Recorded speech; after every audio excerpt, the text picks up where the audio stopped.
அனிகா என்ற ஒரு சிறுமி ஒவ்வொரு இரவும் விண்மீன் விழும் நேரத்தில் ஒரே கேள்வி கேட்டாள்.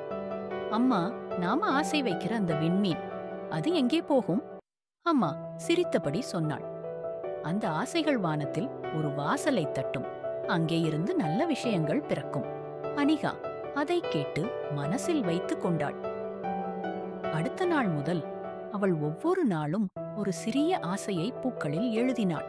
அவளைப் போல் மற்ற பிள்ளைகளும் எதையாவது எழுத ஆரம்பித்தார்கள். நான் நண்பனுக்கு உதவணும், அம்மாவுக்கு சிரிப்பு வேண்டும், காடு தூய்மையாக இருக்கணும்.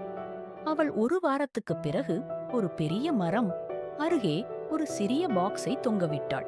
அந்த பெட்டிக்குள் எல்லா குழந்தைகளும் தங்களுடைய விண்மீன் ஆசைகளை போட்டார்கள். அடுத்த வாரம் அந்த மரத்தின் மீது ஒரு சிறிய காகிதம் தூக்கி வைத்திருந்தது. அதில் எழுதப்பட்டிருந்தது, இந்த வாசல் திறக்கப்படும், நீங்கள்தான் திறக்கணும். அந்த நாளிலிருந்து குழந்தைகள் தங்களுடைய ஆசையை செயல்களில் காட்ட ஆரம்பித்தார்கள். ஒருவன் குப்பையை தூக்கினான். ஒருத்தி அம்மாவுக்கு தானாக வேலை முடிக்க உதவினாள். மற்றோர் நண்பனுக்கு புத்தகம் பகிர்ந்தான். அந்த ஆசைகள் வானத்தின் வாசலை தேடவில்லை, அவங்க கையில இருந்த கதவைத்தான் திறந்தது.